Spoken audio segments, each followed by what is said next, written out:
premier temps d'une nouvelle semaine de la Fabrique de l'Histoire consacrée à l'histoire des religions et plus particulièrement des réformes religieuses.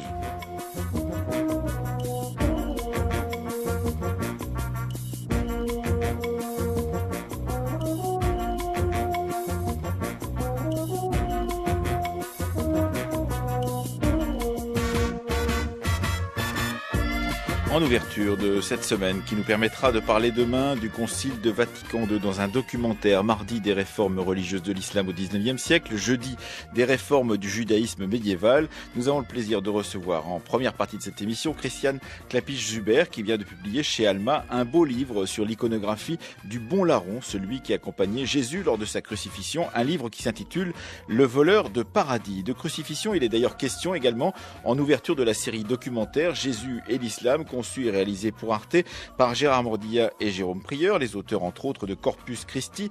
Dans cette série diffusée dès demain sur Arte, les deux auteurs rencontrent des très grands spécialistes du Coran et tentent de comprendre la place qui tient justement dans ce Coran à la figure de Jésus. Mais tout de suite, comme tous les lundis, ouvrons cette émission par un nouvel épisode du feuilleton La Fabrique de la guerre froide, préparé par Anaïs Kien.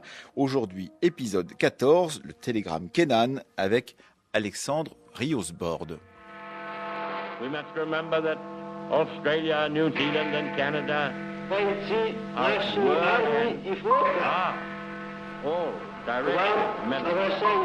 by this evil power. President Truman has just announced that Soviet Russia has the atomic bomb. I believe in the Soviet system. And here I was working for the FBI, the enemy.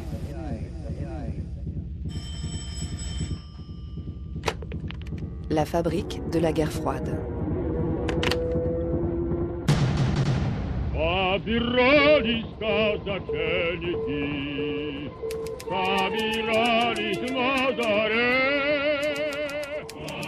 Département d'État. Télégramme entrant. Réponse au département 284 implique question si intriquée, si délicate, si étrangère à notre manière de penser et si importante pour l'analyse de notre environnement international que je ne peux réduire ces réponses à un court message sans risquer de dangereuses simplifications. Veuillez m'excuser pour cet encombrement de la ligne télégraphique. Georges Kennan, Moscou, le 22 février 1946. Georges Kennan, c'est un des meilleurs spécialistes de l'Union soviétique au département d'État à cette période. Alexandre Riosbord. C'est un homme qui a une expérience très rare et très directe de l'Union soviétique. Avec quelques-uns de ses collègues, il a fait partie de ceux qui ont ouvert la représentation diplomatique américaine à Moscou après l'établissement des relations diplomatiques en 1933. Il a l'impression depuis Moscou qu'on ne comprend pas bien à qui on s'affronte en quelque sorte. On ne comprend pas bien ce que c'est que l'Union soviétique et ce que c'est que le gouvernement soviétique, le Kremlin. Et donc, il se saisit de cette occasion pour dire, voilà, je vais vous expliquer qu'on est dans une situation d'urgence et qu'il faut clairement et fortement changer d'attitude. Il faut changer d'attitude par rapport à l'Union soviétique et la considérer désormais comme un adversaire, comme un ennemi, quoi. Ce qu'il faut bien comprendre, c'est qu'on est dans une période d'incertitude et d'inquiétude au sein du gouvernement américain. Qui n'est pas feinte. Le document, c'est un document classifié. Lui, il est inquiet. Ceux qui vont recevoir le document seront inquiets également, parce qu'ils voient une situation de grande instabilité qui donne qui offre beaucoup de possibilités au Kremlin d'intervenir et d'avancer ses pions, en gros, sur l'échiquier mondial. Et donc, dans ce contexte-là, le télégramme de Kennan, c'est ce qui va faire son succès. Il est capté, en quelque sorte, il va articuler ce qui ne l'était pas encore. Il y avait des opinions, des convictions, des envies de voir l'Union soviétique comme un adversaire qui n'étaient pas encore articulées dans un document unique. Et c'est ce document qui va servir à ça et que des acteurs politiques clés dans la structure du gouvernement américain vont saisir pour le diffuser et pour l'utiliser comme un texte permettant de redonner une vision claire du monde, et en l'occurrence une vision manichéenne, c'est-à-dire une vision qui partage le monde entre le monde libre sous l'égide américaine face à l'ennemi désormais clairement identifié qui est l'Union soviétique. C'est ça ce document, c'est cette bascule d'une période d'hésitation encore en matière de politique étrangère et dans la relation avec l'Union soviétique à une politique qui fait clairement de l'Union soviétique un adversaire. Est-ce que Georges Kennan fait des prescriptions dans ce long télégramme ? Il commence son texte en me disant quelle est l'attitude soviétique. Et la première partie du texte, c'est voir le monde du point de vue du Kremlin, en fait. Donc elle est assez intéressante. Il se glisse dans le revers soviétique et il explique comment ils perçoivent le monde. sur la peur russe de ses voisins, sur le sentiment d'angoisse de l'existence de la Russie, que lui inscrit à partir du XVIIe siècle, qui a été en quelque sorte reprise par les bolcheviks et accentuée par les bolcheviks, qui sont venus greffer le marxisme et l'idée d'un marxisme assiégé en quelque sorte par le monde capitalisme sur cette vieille tradition russe d'une Russie assiégée par ses voisins et qui ne peut pas faire confiance à l'extérieur, qui n'a pas d'alliés en quelque sorte. Comme le Kremlin a peur, comme le Kremlin pense qu'il est entouré d'adversaires, en premier lieu les États-Unis, il n'y aura pas de moyen de vraiment négocier une stabilisation de la situation avec Moscou. Ils ne négocieront pas de bonne foi puisqu'ils ont peur. Et ayant peur, ils vont chercher à garantir leur sécurité. Pour garantir leur sécurité, augmenter à la fois leur domination territoriale et leur accès à des ressources clés. Kennan a comme idée, en fait, derrière, l'idée que, à force de tergiverser, les Américains prennent le risque de perdre l'Europe. Et s'ils perdent l'Europe, ils se retrouveront dans une situation de faiblesse, parce que là, c'est les fameuses analyses géopolitiques de la masse eurasiatique. Si la masse eurasiatique est contrôlée par l'Union soviétique, alors ça voudra dire une guerre que les États-Unis ne sont même pas sûrs de gagner. Et puis, très important chez Kennan, l'idée qu'il y a une politique souterraine qui est menée. C'est la propagande, la guerre psychologique qui est menée par les soviétiques pour subvertir de l'intérieur les États qu'ils peuvent renverser et récupérer à leur profit de cette manière-là. Ce qu'il faut bien comprendre, c'est que chez Kennan, la menace, elle est d'abord politique. C'est comme ça que les Soviétiques peuvent l'emporter. Ça, c'est le dernier point dans ces recommandations, puisqu'on parlait de recommandations. Les Russes ne peuvent pas, chez Kennan, en 1946, les Russes ne peuvent pas l'emporter militairement. Ils ne se risqueront même pas à la guerre. Par contre, ce qu'ils peuvent faire, c'est par l'influence politique et la subversion, récupérer des territoires et donc, dans un futur plus lointain, éventuellement se risquer à avoir une attitude plus offensive. L'idée de Kennan, c'est qu'il faut contrer cette volonté des Soviétiques d'exploiter chaque opportunité dans le monde pour avancer leurs intérêts, en appliquant, va-t-il expliquer, des contre-forces politiques et militaires très mobiles en quelque sorte, à chacun des points où les Soviétiques essaient d'avancer leurs intérêts, point politique ou point géographique. Et donc il est pour une solution militaire de forces mobiles, qui permettrait d'aller, par exemple, en Mandchourie, par exemple en Iran, par exemple en Europe, s'opposer évidemment à toute manœuvre soviétique militaire qui laisserait entendre la volonté d'étendre leur territoire de manière agressive. Sur le plan politique, il s'agit de redresser les pays européens, il s'agit de leur donner de l'espoir. Il faut que les États-Unis assument le leadership, il faut qu'ils redonnent de l'espoir aux populations européennes, à la fois par une politique économique qui soit adaptée, et puis par la production d'un discours idéologique. Ça, c'est le dernier point de Kennan. Les États-Unis incarnent l'espoir, ils ont un bon modèle. C'est aussi le point qui va faire le succès du télégramme Kennan dans une bonne partie de l'administration, et sans doute aux yeux de Truman lui-même, c'est que le document se termine de manière très optimiste. Si les Américains comprennent bien à qui ils ont affaire, ils vont gagner. Ils sont trop puissants, leur modèle est trop positif en quelque sorte, pour ne pas convaincre les populations du monde libre, de se rallier aux États-Unis. Kennan dit les Soviétiques n'ont comme à proposer qu'un modèle négatif, qu'un modèle de destruction, qu'un modèle d'anxiété et de peur. Nous, on peut proposer un modèle, si on a confiance dans nos valeurs et si on réussit à stabiliser la situation économique, notamment en Europe, eh bien on pourra proposer un modèle qui va triompher. Voilà pour cet épisode 14 de la Fabrique de la guerre froide que vous pouvez, comme tous les épisodes de ce feuilleton, télécharger séparément du reste de l'émission pour les garder avec vous.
Un extrait de la cantate numéro 106 de Bach par le Purcell Quartet, cantate dans laquelle on cite cet extrait de Luc 23. Aujourd'hui, tu seras avec moi au paradis. Bonjour Christiane Clapy-Jubert. Bonjour. Merci d'être avec nous. Bonjour Victor Massel-Lépinay. Bonjour Alain. Il est là, portant sa croix, derrière le Christ, de la descente au limbe de Giotto au jugement dernier de Michel-Ange, et presque personne aujourd'hui ne le remarque. Mais vous l'avez remarqué, Christiane Clapiche-Joubert, vous êtes directrice d'études honoraires à l'École des hautes études en sciences sociales, et dans Le voleur de paradis, vous analysez par le menu l'évolution justement de la figure de Dismas, le bon larron crucifié auprès du Christ. On a l'impression que c'est une œuvre que vous avez avec vous depuis longtemps, ce travail sur le bon larron, Christiane Clapiche-Joubert. Oui, en général, les livres que j'ai pu publier me prennent une dizaine d'années. Ils se chevauchent évidemment au cours du temps. Mais certains, j'ai commencé à les élaborer quand j'enseignais encore. D'autres se sont ajoutés à cela par couches un peu décalées. Et celui-ci, oui, j'en ai eu l'idée il y a une petite dizaine d'années, je pense, en considérant les grandes crucifixions panoramiques et en étant frappé par leur concomitance avec les nouvelles liturgies judiciaires, c'est-à-dire les exécutions de condamnés à mort qui prenaient place dans les rues, publiques. sur les places publiques, à la même époque, c'est-à-dire à partir du début du XIVe siècle. Alors, vous êtes spécialiste en anthropologie historique. Vous avez travaillé, entre autres, avec bien des très grands, justement, de l'histoire du Moyen-Âge. Et vous êtes vous-même une spécialiste de toutes ces questions. Ce qui est très étonnant, c'est que vous ouvrez votre livre par une réflexion personnelle. Vous dites, tout compte fait, je suis de la génération de ceux qui ont vécu la guerre d'Algérie, qui ont entendu parler de la torture pendant la guerre d'Algérie, et ça n'est sûrement pas pour rien que je me suis intéressé à ce qui s'est passé au moment de la crucifixion, justement, et à cette figure du bon larron, compagnon positif, pourrait-on dire, de la crucifixion de Jésus-Christ. Oui, il y a un élément personnel, en effet, qui réapparaît ici. Et j'ai essayé d'évacuer, en fait, ces mauvais souvenirs, mais ils sont constamment, malheureusement, renouvelés par l'actualité. Il faut dire que nous vivons dans un monde où la souffrance infligée... Et la cruauté. Et la cruauté infligée sont courantes. Victor Massel-Lépinet. Oui, la figure des larrons, les figures des deux larrons sont présentes dans les 4 évangiles, mais c'est que dans Luc qu'il y a une distinction entre le bon et le mauvais, le bon qui interpellerait Jésus, auquel Jésus donc répondrait cette promesse qu'on a entendue, aujourd'hui tu seras avec moi dans le paradis. Mais pour l'iconographie, ce qui est intéressant et ce qu'on peut voir dans votre livre, c'est que c'est surtout les évangiles apocryphes, alors en particulier l'évangile de Nicodème, qu'on appelle aussi les actes de Pilate, qui invente tout un tas d'histoires dans la vie de Dismas, puisqu'il a même un prénom. Alors on nous dit par exemple qu'il avait recueilli la Sainte Famille dans sa fuite en Égypte pour les assister, ou bien qu'il a été guéri dans l'eau de Jésus. Comment est-ce que vous avez travaillé avec ces évangiles apocryphes? Qu'est-ce que la tradition de l'Église dit de cette figure du bon larron? La tradition de l'Église occidentale a beaucoup, et orientale d'ailleurs aussi, a beaucoup insisté sur le pardon, la grâce qui est accordée. Mais c'est vrai que dans les écoles byzantines de peinture ou de mosaïque, l'attitude des deux larrons est souvent très indifférenciée.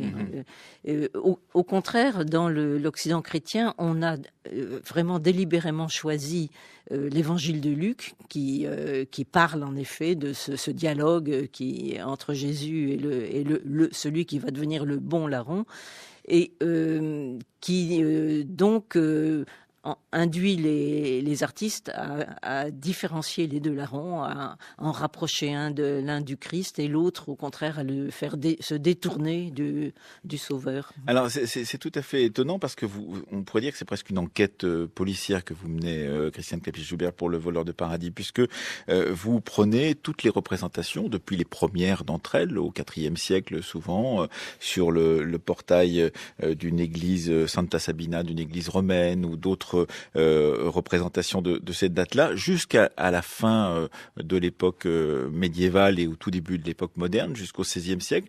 Et vous traquez justement ces lentes évolutions de la figure du bon larron dans sa distinction d'avec le mauvais larron. À la fois la façon, ce sur quoi les peintres ou les sculpteurs attachent le bon larron? Est-ce que ce sont des poutres ou une croix faite de poutres? Est-ce que c'est un arbre? Et dans ces cas-là, ça change la signification.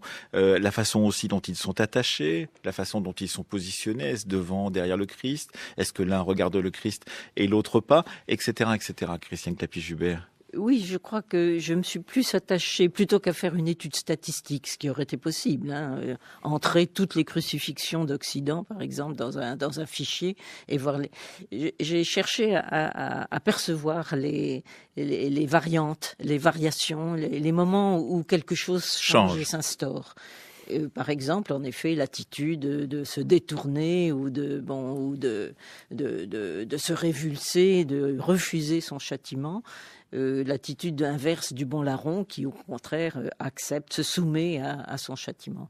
Victor Massel-Lépinay. Alors, ce qui est intéressant, c'est les allers-retours entre l'Orient et l'Occident d'une part, l'Europe du Sud et l'Europe du Nord d'autre part, avec en particulier, par exemple, cette scène de Jésus qui descend aux enfers après sa crucifixion pour ouvrir la porte des limbes dont il tire Abraham et les prophètes, et puis Adam et Ève. Et le bon larron l'accompagne donc dans certaines représentations, particulièrement dans les représentations italiennes et même vénitiennes. On représente le bon larron qui accompagne Jésus, qui est comme une sorte de double de Jésus. Oui, pardon. Non, allez-y. Vous me posiez la question de la lecture des apocryphes, et en effet, c'est de là que vient cette idée d'un bon larron qui descend au limbe, parce que ce que les Byzantins représentaient et qui a été repris en Occident, c'était le bon larron qui attend à la porte du paradis, puisque il est au seuil. Au seuil. Jésus lui a dit aujourd'hui même tu y seras. Et en revanche, les apocryphes racontent comment il apparaît avant Jésus au limbe. Il prend le rôle en fait de Jean-Baptiste, qui dans l'art byzantin était celui qui annonce la descente du Christ, et il va bientôt, et ça c'est une innovation des peintres italiens, il va bientôt accompagner dans les limbes le Christ. Et finalement, quand Dürer reprend ce thème lui aussi en s'inspirant des gravures italiennes, il transforme. Il y a bien ce personnage qui porte qui accompagne Jésus aux enfers et qui porte une croix, mais ça devient soit Jean-Baptiste, soit Adam. Comment est-ce qu'on explique cette disparition du bon larron? Eh bien, parce que disparition provisoire, parce qu'il réapparaît dans l'art du XVIe siècle, justement, en plein dans les limbes. Comment on l'explique? Parce qu'il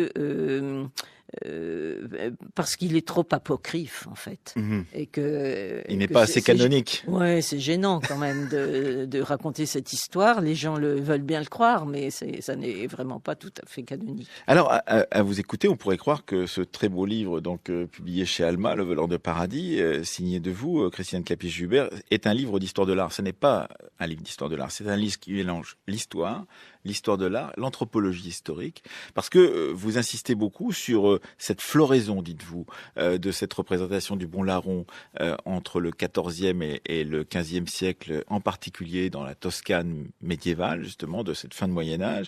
Et vous dites, eh bien, il ne faut pas oublier, justement, vous l'avez évoqué tout à l'heure, la place des châtiments corporels publics sur ces espaces publics de la Toscane médiévale, et le rapport qu'il peut y avoir entre ces châtiments corporels publics, ces exécutions publiques, et la promotion de cette figure du bon larron.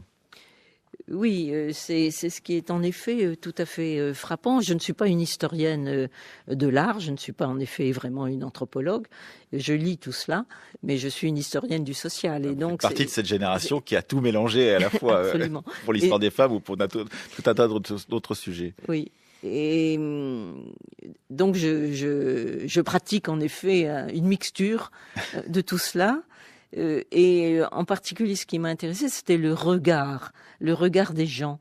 le regard qu'ils portaient sur les exécutions judiciaires dans leur pays, mais le regard aussi qu'ils transportaient, par exemple, les pèlerins en Orient, lorsque ils visitaient le Saint-Sépulcre et que l'église du Saint-Sépulcre et qu'ils cherchaient à reconnaître ce qu'ils avaient vu dans des tableaux. Ça, c'est passionnant ce que vous racontez sur ces pèlerinages et en particulier la façon dont qu'ils ont d'aller récupérer des morceaux de pierre du supposé Golgotha, de mettre leur tête à l'intérieur du trou de la croix du Christ, parce qu'ils pensent qu'il va y avoir une sorte de promotion de leur individu et de leur foi par l'intermédiaire de ce contact physique avec le trou de la croix du Christ, etc., etc. Vous racontez comment en fait se construit justement une véritable religiosité autour de ce voyage au Golgotha et également autour de cette figure du bon larron. Oui, et ils sont très déçus, les pèlerins, parce qu'ils n'arrivent pas à trouver les trous des croix des 2 larrons. Ils voient bien, on leur dit de plonger le bras dedans, ce que j'ai fait d'ailleurs aussi, mais il y a des espèces de colonnes ou d'autels, de porte-cierges qui sont à l'endroit où, soi-disant, il y aurait les trous des croix des 2 larrons. Et donc, il y a des discussions infinies pour savoir si ces croix sont bien en avant, derrière, à côté, dans un plan parallèle avec celle de la croix du Christ. Alors, ça a l'air futile, toutes ces discussions, mais je crois que c'est justement parce qu'ils sont imbibés de religiosité des ordres mendiants qui ont beaucoup insisté sur le repentir. La souffrance. Oui, sur la souffrance et le repentir du bon larron, et que donc il cherche vraiment à le voir. Jérôme Prieur, qui interviendra avec Gérard Mordier en deuxième partie de cette émission, voulez vous poser une question? Oui, pour en rester sur le terrain de la représentation, ce qui nous a beaucoup frappé, parce qu'avec Gérard Mordier, on a rencontré des chercheurs dans le monde entier, qu'on a filmé à Paris, mais en voyageant, on s'efforce d'aller dans les musées, et donc on a beaucoup regardé les passions. Et ce qui est frappant, je trouve, c'est de voir que la crucifixion est une scène qui a été représentée des milliers et des milliers de fois, mais qui a une espèce de tabou sur la crucifixion elle-même. Et que ce qui fait sauter le tabou, c'est la représentation de la crucifixion, de la mise à mort des larrons. C'est-à-dire que, d'une certaine façon, la mise à mort des larrons, sans doute, vous avez raison de le dire, évoque des tortures, des châtiments auxquels les contemporains étaient sujets éventuellement, mais c'est aussi un moyen pour les peintres de dire comment se passe réellement l'horreur de ce supplice. Christiane Clapiche-Jubert. Oui, le crucifiement même, c'est-à-dire la manière dont on plante les clous dans les malheureux, est rarement représenté, mais est représenté quand même, hein, et y compris celui de Jésus, pas seulement des larrons. Par ailleurs, les modes de crucifiement, cruels ou pas, ou moins cruels, c'est-à-dire étaient-ils liés à leur croix, comme Emmanuel tout à l'heure le présentait, ou bien étaient-ils eux aussi cloués à leur croix, ont agité les théologiens occidentaux et les artistes pendant très longtemps. Oui, mais c'est vrai qu'il y a néanmoins une gêne peut-être ou un tabou à représenter le Christ tordu de douleur, tandis que les larrons, quelquefois, on y va assez franchement, hein, les représentant le thorax complètement gonflé par l'asphyxie, les membres tordus, etc. Je dois dire que les artistes allemands ont été plus féconds en représentation de la souffrance physique, y compris du Christ, encore que atténué, mais qu'ils se sont déchaînés autour de 1500, 1550, autour des souffrances des larrons. Et il y a un beau livre de Michel Merbach qui justement étudie cela et qui montre comment ils sont roués, disloqués, accrochés à des croix d'une manière épouvantable. Alors vous racontez comment les pèlerins se rendent en Terre Sainte pour voir où ont été crucifiés le Christ et les 2 larrons, mais vous racontez aussi comment ils ramènent de Terre Sainte des mesures qui vont permettre à des artistes et à des sculpteurs de la fin du Moyen-Âge de représenter avec un réalisme le plus grand possible l'écartement des croix entre elles, le placement des croix entre elles, et de faire ce qu'on appelle des sacrimonti. Je connaissais pas cette expression, des sacrimonti à la fin du XVe siècle. Donc de représenter dans les dimensions réelles, pourrait-on dire, ce qu'a été la crucifixion du Christ, mais chez soi. Oui, ces mesures ont ce but.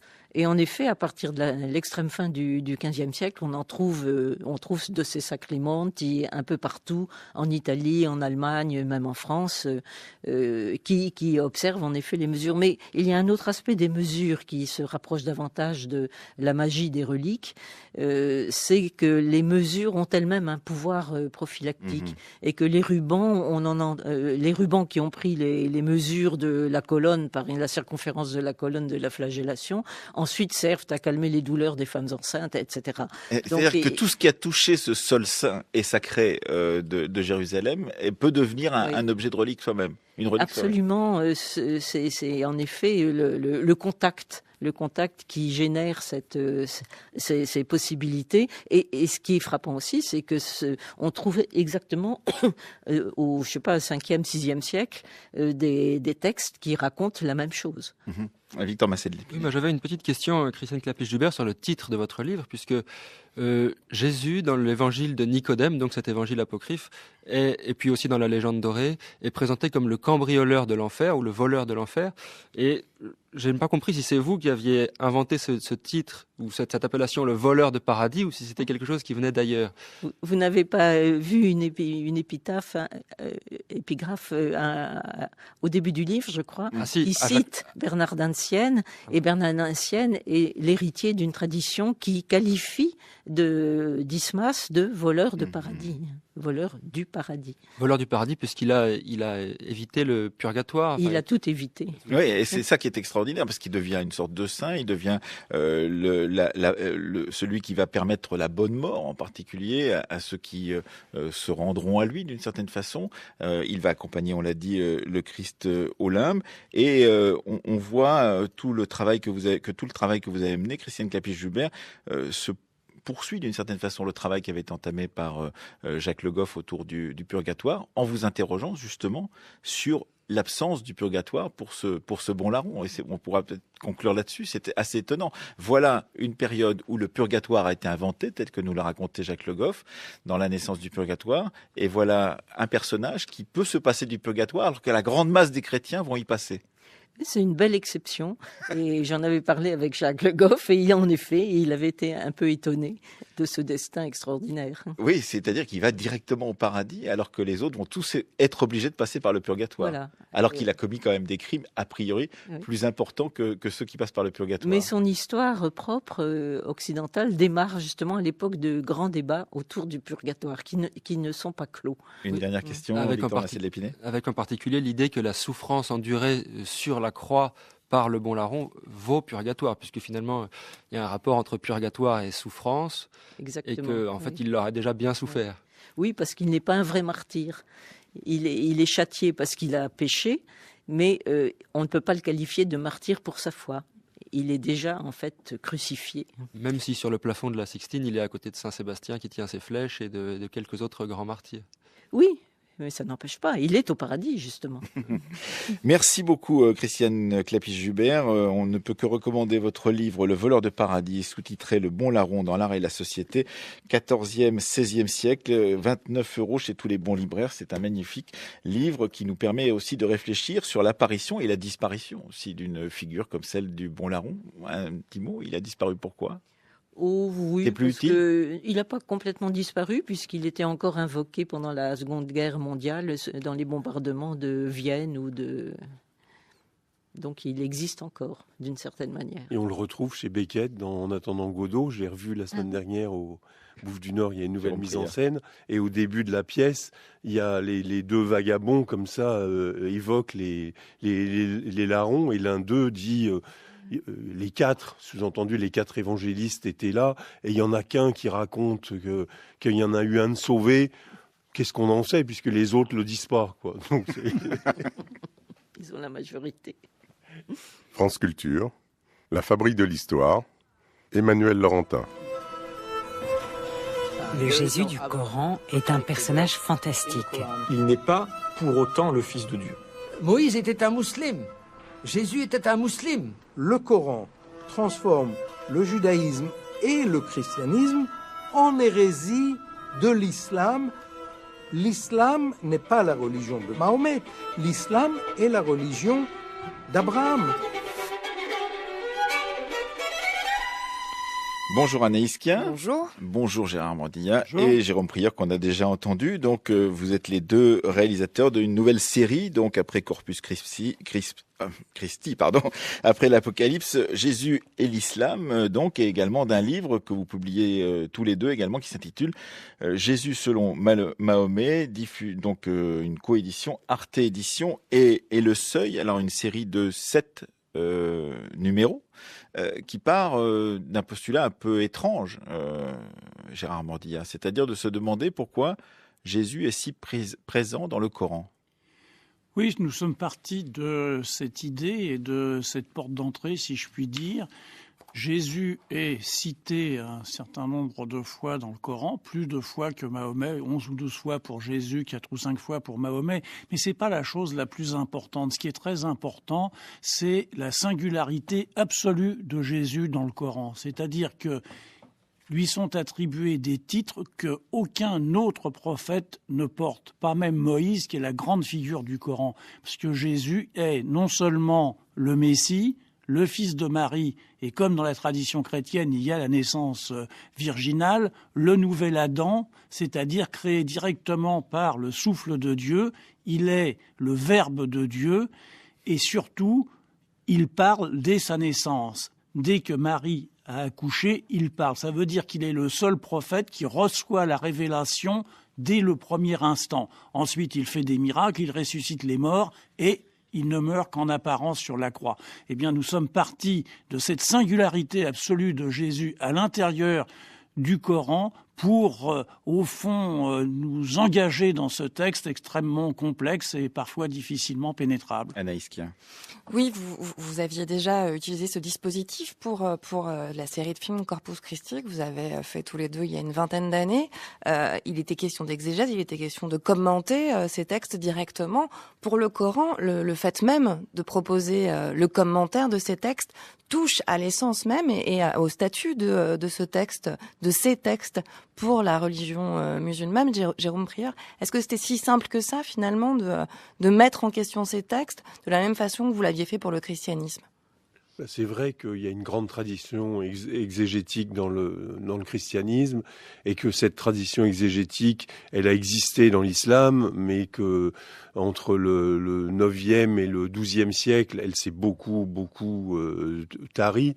Pour autant, nous avons une approche résolument laïque, littéraire, historique de ce texte et donc nous avons décidé de lire le Coran comme on lit un grand livre de l'Antiquité, de la fin de l'Antiquité, et de nous poser toutes les questions que des lecteurs peuvent se poser. Et donc, en interrogeant des chercheurs du monde entier, et y compris des chercheurs de tradition musulmane. Enfin, il ne faut pas dire on ne peut pas considérer que dans le monde musulman ou dans la culture musulmane, la lecture de ce livre soit impossible, soit interdite. Et donc, ce que dit Gérard Mordillat, c'est la mise en valeur du fait que pour lire ce livre, qui est compliqué, qui est complexe, qui est touffu, qui est en désordre, qui n'est pas d'ailleurs de toute façon, qui n'appartient pas à notre culture, enfin à l'un ou à l'autre, et surtout dont nous ne lisons pas la langue. Mais Dieu merci, il y a des tas de textes dont on ne lit pas la langue et qu'on peut lire. Hein. Et donc on s'est rendu compte que Jésus ne jouait pas un rôle anecdotique et que par le fil de Jésus, on pouvait tirer sur ce fil et voir un peu plus le tissu, la tapisserie du texte et se poser toutes les questions et surtout la question essentielle, pourquoi Jésus est là et comment ? Alors, ce qui est très étonnant, c'est que vous n'évitez pas, et les chercheurs que vous interrogez n'évitent pas les questions qui fâchent, pourrait-on dire. Vous vous posez la question de savoir qui est l'auteur du Coran. C'est une question, effectivement, qui mérite discussion. Est-ce que c'est Mahomet ? Est-ce que c'est Dieu ? Et est-ce qu'il y a plusieurs auteurs, etc. C'est une question intéressante, puisque un de vos intervenants parlait de composition du texte coranique pour beaucoup est une question sacrilège, où il y a un fossé entre le musulman croyant et l'historien philologue. Vous posez la question aussi qui divise beaucoup de chercheurs, de savoir si, comme Jean de Damas, eh bien, au bout du compte, on peut considérer l'islam comme une hérésie ultime du christianisme. Vous posez la question de savoir, Gérard Mordillas, si le Coran est anti-judaïque ou s'il est anti-rabbinique. Toutes questions qui sont effectivement des questions chaudes dans les discussions actuelles. Oui, mais à partir du moment où on considère le livre, comme un texte, on peut avoir une approche historico-critique. Bien sûr. Alors, quel est l'auteur du Coran ? Bien sûr, c'est sacrilège par rapport aux croyants, puisque dogmatiquement, le Coran est la parole de Dieu. Donc, il n'y a pas de discussion, c'est Dieu. Mais lorsque vous lisez le Coran, vous vous rendez compte et vous arrivez à déterminer les formes littéraires qui sont à l'œuvre, les strates rédactionnelles, les contradictions, les manques, les interpolations. Donc, il est évident que le Coran est un texte composite et qu'il faudrait parler des auteurs du Coran. D'ailleurs, la tradition musulmane, dans les hadiths, par exemple, on voit Omar, le deuxième successeur de Mahomet, qui refait des passages entièrement qui ne lui conviennent pas. Il refait des passages. Ça existe dans la tradition musulmane. Donc, il faut bien distinguer le côté dogmatique de la lecture critique qu'on peut avoir. Quant à l'anti-judaïsme du Coran, là aussi, il faut se remettre dans, je dirais, le contexte historique et religieux de l'époque. Il est évidemment le témoin des débats, des disputes qu'il y a entre Mahomet et les Juifs de son temps.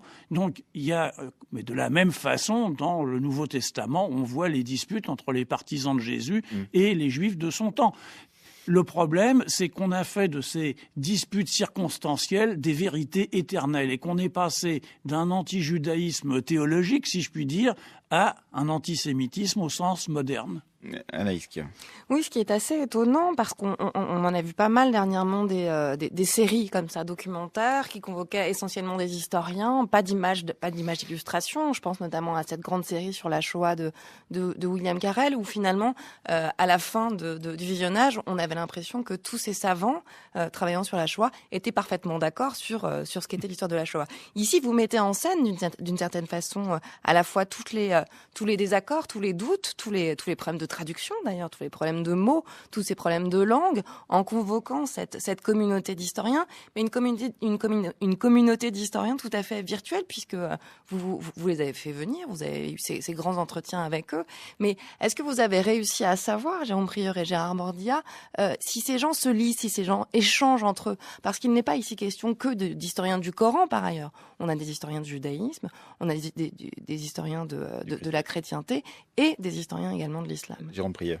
Il y a quelques années, il y a un chercheur qui a été filmé dans nos séries, qui n'est pas dans celle-là, qui nous disait « Mais vous vous rendez pas compte, vous accomplissez une œuvre extraordinaire, vous permettez à des chercheurs qui ne peuvent pas se rencontrer, qui ne se supportent pas, de parler ensemble. » Bon, je sais pas s'il y a... Virtuellement, en tout cas. Virtuellement, je sais pas s'il y a... Dialoguer. Oui, qui dialoguait. Et donc, c'est le sens de tout notre travail, comme ça, de réunir des chercheurs qui sont séparés par des options scientifiques, par leur discipline, par leur méthode de travail, et de les mettre ensemble. Parce qu'on pense que c'est à ce compte-là que se produit quelque chose de neuf dans la parole savante, et que cette parole, du coup, elle est confrontée à une espèce de doute général. Enfin, on est sûr de rien, mais plus il y a d'éléments et de points de vue, plus on peut éclairer l'ampleur de la question et montrer que la recherche sur le Coran, qui est, à mon avis, est aujourd'hui un continent fabuleux, dans et en pleine expansion, et à ses débuts, comment ce continent doit révéler dans les générations à venir des découvertes extraordinaires. Mais parce que il y a un feu croisé, c'est-à-dire que si seuls les spécialistes du Coran ont le droit de parler, ça produit des résultats beaucoup moins intéressants que si on confronte des spécialistes de l'islam naissant à des spécialistes des pères de l'Église, à des spécialistes de l'Église syriaque, à des spécialistes de l'Arabie, etc. C'est-à-dire que moins moins on a d'éléments, moins on peut dire de choses, et plus il y a de regards différents, plus la réalité se montre diverse et surprenante. Gérard Mordy. Pour reprendre une expression de Michel Foucault, je crois qu'on procède à une sorte d'archéologie des savoirs, et que c'est important qu'il y ait cette archéologie des savoirs, que justement que l'épigraphie soit confrontée à l'archéologie, à l'histoire des premiers temps, etc. Je pense que c'est très important qu'il y ait ça, parce que ça offre aussi aux spectateurs ou aux lecteurs une place qui, très souvent, lui est déniée. Mais est-ce que ça dit quelque chose aussi sur la question de l'impossibilité de la mise en scène de la controverse en présence, en face à face? Parce que tous ces historiens, tous ces philologues, tous ces savants, vous les avez enregistrés, vous les avez filmés séparément. Et cette communauté virtuelle, elle advient au moment où on visionne le film, mais elle n'a jamais existé finalement. Oui, mais ça dit que le débat est une forme très... canonique, très... Vous dites même un peu pauvrette. Non, puis une illusion. Une illusion, oui, parce que dans le débat, celui qui l'emporte est celui qui parle le plus fort, par exemple. Et donc là, on donne à chacun le temps. Et sa chance. Et son mode de pensée, son mode d'expression. Enfin, il y a des chercheurs qui ont besoin de silence, il y a des chercheurs qui ont besoin d'être dans le tête-à-tête avec leur texte. D'ailleurs, on les voit hésiter parfois. Qui sont des acteurs, et donc c'est très important ce que vous dites, c'est-à-dire ça montre que les chercheurs que nous filmons ne sont pas des porte-paroles, ne sont pas de purs scientifiques. Ce sont aussi, c'est notre travail de cinéaste, des personnages, des personnes. Et donc, je pense qu'au fur et à mesure des épisodes, on s'attache à tel ou tel, ou on se demande ce que tel ou tel, parce qu'on petit à petit, on comprend les positions des uns et des autres. On les attend, voilà. Vous aviez essuyé de la part, en particulier de théologiens catholiques, des salves de critique pour votre Corpus Christi ou pour vos œuvres précédentes, Gérard Mordy. Vous attendez à quoi sur un travail comme celui-ci? Est-ce que vous pensez justement que cette question d'essayer de promouvoir, non pas d'imposer, mais de promouvoir une histoire critique, une vision critique, justement une lecture critique du Coran, est une question difficile aujourd'hui ou pas du tout? Oui, elle est difficile, et elle sera aussi insupportable aux intégristes et aux fondamentalistes musulmans que nos précédents travaux l'ont été aux intégristes et aux fondamentalistes catholiques. Il n'y avait pas que des intégristes catholiques qui vous ont critiqué. Si, quand même. Et dont certains font nid d'ailleurs à la Sorbonne.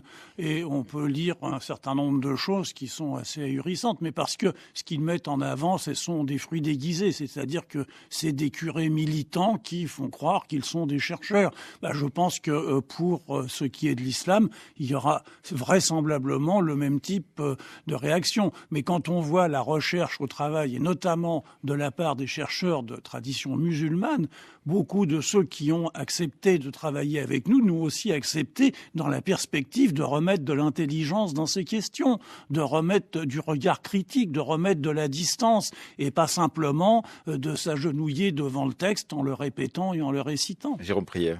Oui, on a fait une avant-première à la BNF là, il y a une semaine, et Mohamed Ali Amir Mouedzi, qui est dans nos films, l'école pratique des hautes études, qui est à l'école pratique des hautes études, a fait une très belle introduction en disant à quel point notre travail était de salubrité publique. Et je pense qu'il est de salubrité publique par rapport à nous, à notre ignorance, mais aussi par rapport... Oui, parce que quand même, on apprend énormément de choses. On apprend énormément de choses, mais d'autant plus qu'on ne sait pas grand-chose, quoi. Voilà. Et par rapport, je pense aussi aux musulmans ou aux spectateurs qui sont de culture musulmane, qui ne savent pas grand-chose aussi. Et donc, je pense que ça remet de la pensée, de l'histoire, de l'intelligence dans ces questions qui sont tellement envenimées par les débats actuels. Anaïs Kien. Et puis il y a eu des surprises aussi pour vous. Je ne sais plus dans quel document d'accompagnement vous faites cette remarque, Jérôme Prieur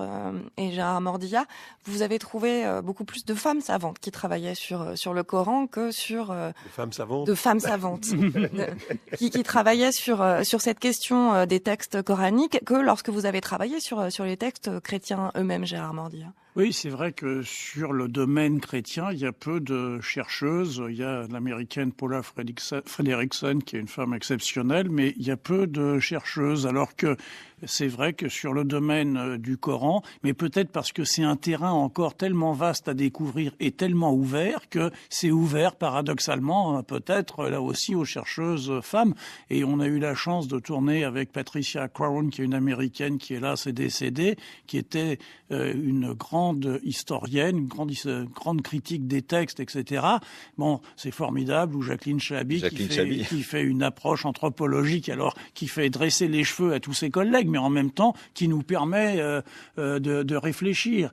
Donc voilà où au paradoxe, on voit Angelika Neuwirth, l'allemande, qui défend un point de vue tellement islamophile que même ceux qui sont de tradition musulmane sont assez stupéfaits de ces déclarations. Donc on voit bien toutes ces choses-là, et que ce soit porté par des femmes, au fond, peu importe, c'est surtout porté par des chercheuses, par des historiennes, et c'est ça qui est important. Comme Asma Hilali, par exemple, également. Jérôme Prieur, la place, c'est où pour l'écart ?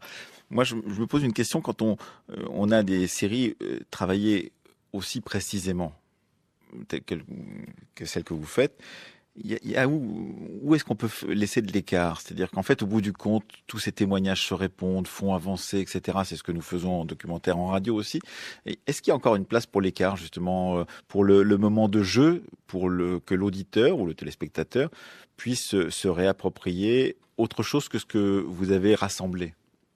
La place, on la défend avec acharnement, c'est-à-dire que on lutte beaucoup depuis des années et des années dans ces films et dans d'autres, mais dans ces films tout particulièrement, contre le littéralisme, l'impression que le texte dit la vérité. Il dit d'autant plus la vérité que c'est un texte sacré.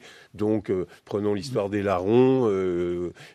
S'il y a 2 larrons, eh bien, c'est qu'il y en avait vraiment 2, mais pourquoi pas plus, etc., etc. Il y en a un bon, un mauvais. Enfin, ces textes sont écrits, sont construits, sont élaborés. Donc, c'est ça. Et d'autre part, l'écart, c'est ce qui permet à chacun d'échapper au catéchisme. Le catéchisme, qu'il soit religieux ou laïque, d'ailleurs, dans l'enseignement public, il est très frappant de voir qu'il y a aussi un catéchisme.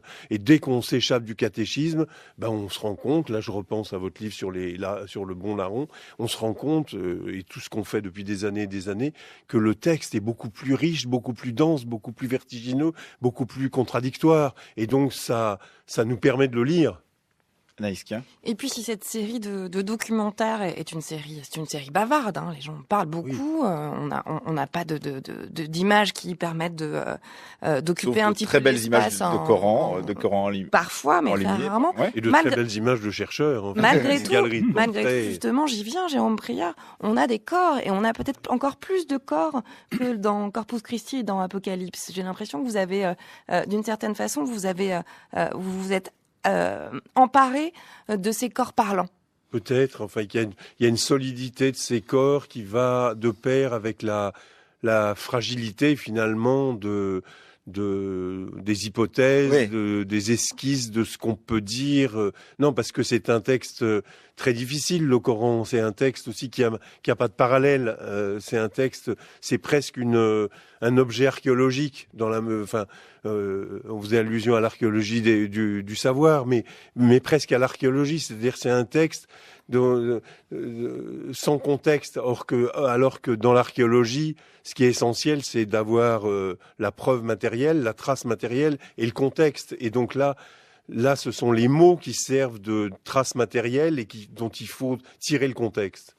Gérard Mordier. Je dirais qu'on développe un art du portrait aussi, et que ils sont tous bons. C'est surtout ça qui était. S'ils sont tous exceptionnellement bons. Mais on a nos préférés parfois. Mais s'ils sont filmés dans le même espace, aucun n'est filmé de la même manière, ni éclairé de la même manière. Il y a ceux qui vont d'avant en arrière, par exemple. Il y a ceux qui vont vers la caméra. Il y a ceux qui sont de profil, il y a ceux qui se présentent tels qu'ils veulent se présenter. Et surtout, ce qui est très important, c'est que nous nous adressons à eux, non pas avec des questions, mais avec des hypothèses. Nous leur demandons de réfléchir à voix haute sur des hypothèses que nous leur présentons. Et livre à la main, d'ailleurs. Livre à la main, toujours.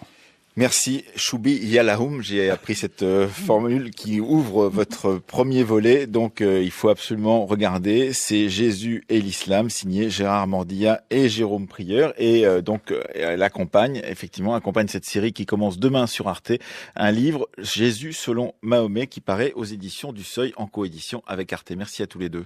Merci. Alors, Victor Massé-de-Lépinay, une bonne façon de commencer notre semaine, puisque vous allez être avec moi toute la semaine, pour évoquer les questions religieuses et les réformes religieuses. Demain, vous nous parlerez d'une réforme importante dans le christianisme, le catholicisme, c'est-à-dire Vatican II. Oui, et ce que Jérôme Prieur vient de dire sur l'abandon du catéchisme pour redécouvrir un texte qui est peut-être plus, dont la lecture historico-critique permet de découvrir plein de facettes, ça a été un travail, entre autres, opéré au Concile Vatican II. Jean-Louis Schlegel, qui participe à ce documentaire, nous l'explique très bien. Après le Concile, les groupes bibliques ont pullulé et on a redécouvert la Bible avec les nouvelles méthodes, etc. C'était ce qu'on a, dans une des constitutions de ce Concile, l'Église a réfléchi les rapports entre l'écriture et la tradition. C'était pour redonner une place à l'écriture qui avait été enfouie sous 20 siècles de tradition. Ça, c'est un des aspects du Concile qui sera abordé dans le documentaire de demain. On en écoute un extrait de ce documentaire. Le rôle des commissions est central, c'est-à-dire que chaque grande thématique, chaque sujet avait une commission qui lui était dédiée, donc qui était réunie sous la houlette, on va dire, d'un personnage, d'une figure, on va dire, importante, et qui avait toute une série de personnes, d'experts à ses côtés, qui permettaient de produire différents papiers qui étaient proposés à l'Assemblée conciliaire, et puis souvent il y avait des va-et-vient. Voilà, entre justement les sessions, il fallait pouvoir travailler sur les textes. En fait, il y a eu toutes sortes de réunions parallèles entre des gens qui avaient des affinités, quoi. Par exemple, des théologiens belges ont été particulièrement actifs et ont joué un rôle tout à fait décisif avec des théologiens allemands et des théologiens français. Eh bien, déjà à Rome, pendant que les évêques siégeaient, mais aussi dans les intercessions, ces gens-là, tout simplement, ils faisaient un peu de l'agite-propre en disant, ils invitaient des gens dont ils savaient qu'ils étaient amis à des réunions d'explication, de discussion, pour préparer les textes de façon un peu parallèle à ce qui avait été décidé. Un extrait du documentaire que vous avez conçu avec Anne Fleury à la réalisation, qu'on écoutera demain sur l'histoire du Vatican II, mais ce n'est qu'une des parties de notre semaine consacrée donc aux réformes religieuses, parce que le lendemain, mercredi, on parlera des réformateurs musulmans de la fin du 19e et du début du 20e siècle, avec des figures comme Al-Afghani, Mohamed Abdou, Rida, etc. Et puis le jeudi, nous parlerons du judaïsme médiéval. Et des réformes dans le judaïsme médiéval avec une figure principale, peut-être celle de Maïmonide, mais pas simplement. Absolument. Merci à vous, Victor Massé-de-Lépinay. Voici donc le programme de cette semaine. Je rappelle que nous avons parlé en première partie de cette émission du voleur de paradis, le bon larron dans l'art et la société de Christiane Clapiche-Joubert, publié aux éditions Alma. Et dans la deuxième partie de cette émission, Jésus et l'Islam de Gérard Mordillat et de Jérôme Prieur, diffusé à partir de demain sur Arte, mais également disponible en DVD dans toutes les bons vendeurs de DVD et de disques.